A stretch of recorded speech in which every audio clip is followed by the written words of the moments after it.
Hello friends, welcome to my channel. Friends, आज मैं आपको इस वीडियो में सॉल्यूशन चैप्टर क्लास 12 केमिस्ट्री का इंटेक्स्ट क्वेश्चन 2.2 कराने वाली हूं। तो सबसे पहले हम क्वेश्चन को रीड आउट करते हैं।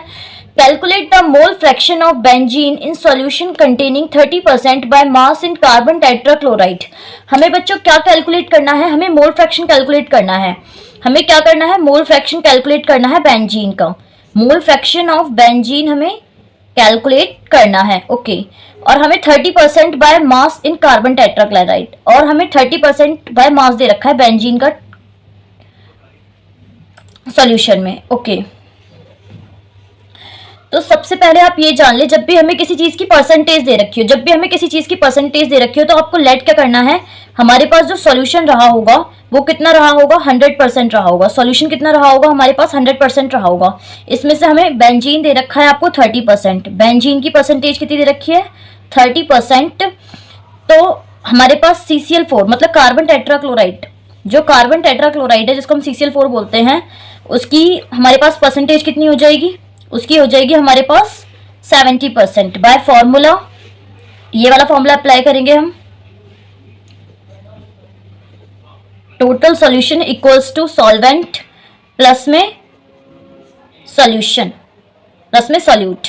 यहाँ पर बेंजीन आपका सॉल्यूट है, बेंजीन आपका सॉल्यूट है और कार्बन टेट्राक्लोराइड आपका सॉल्वेंट है। क्योंकि जो बेंजीन है उसकी परसेंटेज सॉल्यूशन में कम है और कार्बन टेट्राक्लोराइड की परसेंटेज ज्यादा है, तो इसलिए ये सॉल्वेंट है। ओके, इतना आपको समझ आ गया। अब सबसे पहले आपको मोल फ्रैक्शन निकालने के लिए आपको क्या पता होना चाहिए? सॉल्यूट को हम लेट करेंगे B और सॉल्वेंट को हम लेट करेंगे A। तो सबसे पहले आपको मोल फ्रैक्शन निकालने के लिए मोल फ्रैक्शन का फॉर्मूला पता होना चाहिए। तो मोल फ्रैक्शन भी किसी भी कंपोनेंट का, मान के चलो हम मोल फ्रैक्शन निकाल रहे हैं बेंजीन का। मोल फ्रैक्शन बेंजीन को हमने क्या लेट किया? B लेट करा है। तो हमें जब मोल फ्रैक्शन ऑफ बेंजीन निकालना है तो उसका फॉर्मूला होगा NB अपॉन में Na प्लस NB।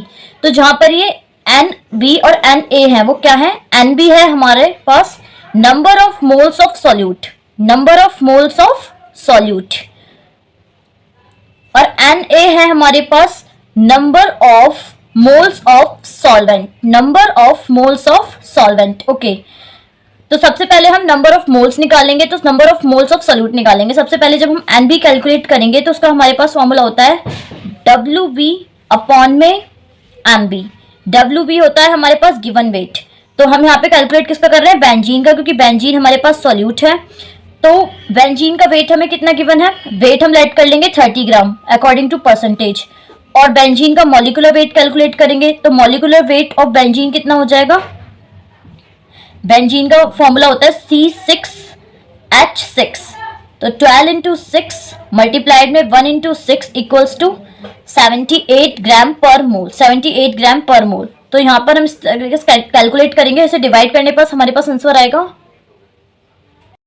जैसा कि आप देख सकते हैं मॉलिक्यूलर वेट जब हमने इसका कैलकुलेट करा तो हमारे पास 78 ग्राम पर मोल आ रहा है। तो जब हम इसे डिवाइड करेंगे तो हमारे पास आंसर आएगा। तो इसको सॉल्व करके जो हमारे पास आंसर आएगा वो आएगा कुछ 0.38। तो हमारे पास NB निकल गया, हमारे पास 0.38। NB कैलकुलेट होके आ गया हमारे पास 0.38। अब हम कैलकुलेट करेंगे Na, number of moles of solvent. तो number of moles of solvent के लिए सबसे पहले हमें इसका वेट चाहिएगा, उसके बाद मॉलिक्यूलर वेट चाहिएगा।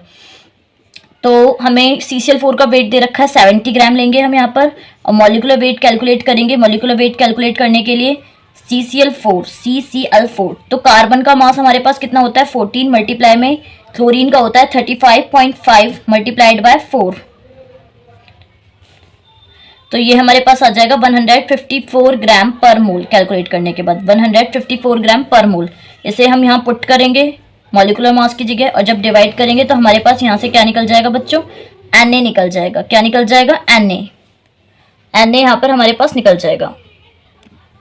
तो यहाँ से कैलकुलेट करने पर हमारे पास जो आंसर आएगा वो आएगा 0.45।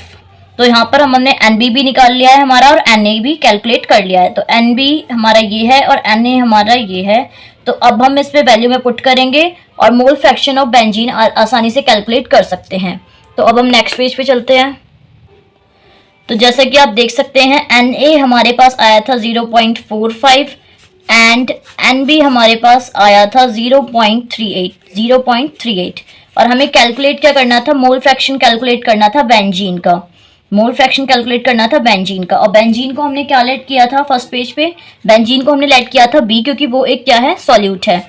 तो इसके लिए हम करेंगे एक्स बी अपॉन में X A plus N number of moles of solute plus में number of moles of solute and number of moles of solvent. Okay, तो number of moles of solute हमारे पास कितने निकले, 0.38, 0.45 प्लस 0.38। अब इसको solve करने के बाद जो हमारे पास आंसर आएगा वो होगा,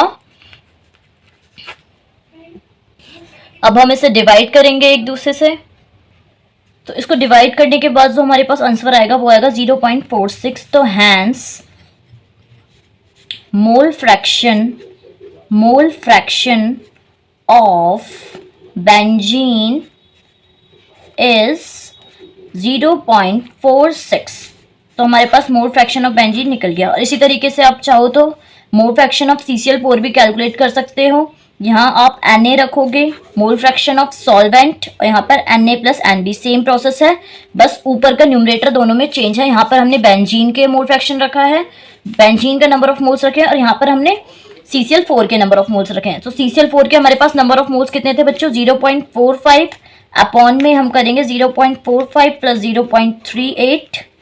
तो हमारे पास यहाँ पर सॉल्व होके आएगा 0.45 अपॉन में 0.83, डिवाइड करने के बाद हमारे पास आंसर आएगा।